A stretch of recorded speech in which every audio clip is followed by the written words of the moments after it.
It is heartily informed that the SPM standing does nothing to address the stark reality. same was approved till the final year to. And as a member who have very recently been a student too, I would like to shed. पोथी पढ़ पढ़ जग मुआ, पंडित भया न कोय, और ढाई आखर प्रेम का पढ़ा सो पंडित होए। कबीरदास के इस दोहे में पंडित शब्द का अर्थ ज्ञानी से, ज्ञान से। लेकिन अब इसी ज्ञान की और भाषा की पकड़ की जब बात आती है तो आज हम आपके साथ बैठे हैं तो दो ऐसे नेताओं के तुलनात्मक अध्ययन करने के लिए जिनके बयान तो चर्चाओं में रहते ही हैं, लेकिन जब कुछ ऐसा हो जाता है कि वो हंसी के पात्र बन जाते हैं। और ऐसे ही योगी सरकार में एक मंत्री हैं ओपी राजभर और तुलना होगी इकरा हसन की। बात राजनीति की हो रही है। दो सदन, भारत देश के दो सदन यानी कि उत्तर प्रदेश में विधानसभा में मानसून सत्र, वहीं संसद में भी सत्र चल रहा है। तमाम राजनीतिक नेता अपने अपने पक्ष की बात रख रहे हैं, जनताओं के मुद्दों को उठा रहे हैं, तमाम सामाजिक बातें हो रही हैं, लेकिन इन्हीं सबके बीच में कुछ ऐसा भी हुआ जो अब चर्चा का विषय बन गया है। दरअसल सदन में जब ओपी राजभर एक मामले पर लेकर जानकारी दे रहे थे, उस दौरान उस मामले में कुछ इंग्लिश के यानी कि आंग्ल भाषा के शब्द आ गए, जिसको पढ़ने में जब ओपी राजभर को परेशानी हुई तो सभापति ने साफ तौर पर कह दिया कि यह शासनादेश यानी कि गवर्नमेंट ऑर्डर वह प्रस्तुत कर देंगे, उपलब्ध करा देंगे।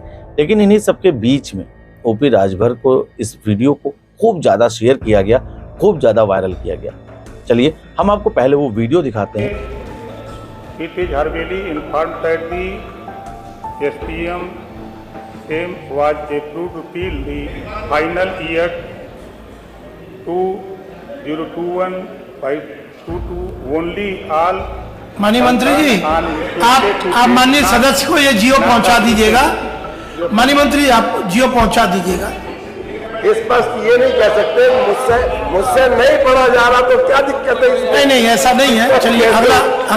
इसी के साथ अब बात होती है इकरा हसन की। कैराना से सांसद इकरा हसन का भी एक बयान सामने है, क्योंकि बात आंग्ल भाषा यानी कि अंग्रेजी की हो रही थी, तो अब चर्चा इसी पे होगी। इकरा हसन जब सदन में बोल रही थी उस दौरान इकरा हसन ने धुआंधार अंग्रेजी का प्रयोग किया। उन्होंने तमाम बातें अंग्रेजी में ही यानी कि आंग्ल भाषा में प्रस्तुत की। हालांकि कुछ समय बाद इकरा हसन ने हिंदी भाषा का भी प्रयोग। While the Union Ministry of Education recently celebrated the 4th anniversary of NEP 2020 with the week-long Shiksha Saptah, this grandstanding does nothing to address the stark reality. And as a member who have very recently been a student too, I would like to shed some light on the facets that are not as rosy as the government might think.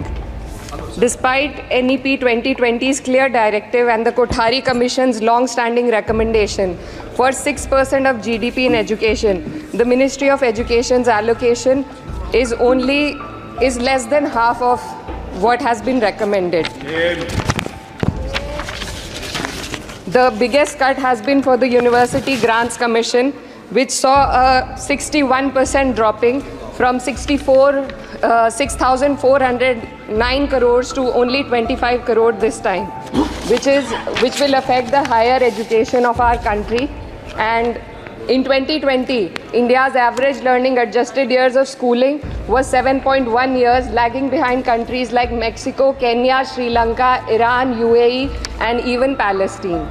The foundational skills are alarmingly weak among 14 to 18-year-olds.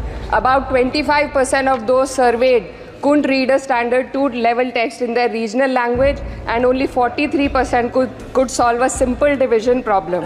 लेकिन अब अगर तुलनात्मक अध्ययन की बात आई है और बात नेताओं की आई है, जनसेवकों की आई है, लोक सेवकों की आई है, तो ये बात कहीं ना कहीं सामने निकल कर आती है कि आपका नेता निश्चित ही ऐसा होना चाहिए जो किसी भी मुद्दे पर खुलकर अपनी बात रख सके। हालांकि समाजवादी पार्टी सहित तमाम नेताओं ने ओपी राजभर पर तंज कसा था, लेकिन वास्तव में समाजवादी पार्टी की सांसद इकरा हसन जिस प्रकार से संसद में तमाम बयान दे रही हैं, चाहे वो वैष्णो माता मंदिर के लिए सीधे ट्रेन वाला मामला हो या किसी भी मुद्दे पर मुखर होकर बोल रही हैं, और ये कहीं ना कहीं एक बड़ा संदेश दे रही हैं कि वहाँ की जनता ने उन्हें चुनकर कोई गलती नहीं की। बहरहाल इन दोनों के वीडियो को लेकर आपका क्या कुछ कहना है, इन दोनों वीडियो को तुलनात्मक अध्ययन करने के बाद आप सभी क्या कुछ कहना चाहेंगे, हमें हमारे कमेंट बॉक्स में जरूर बताइए।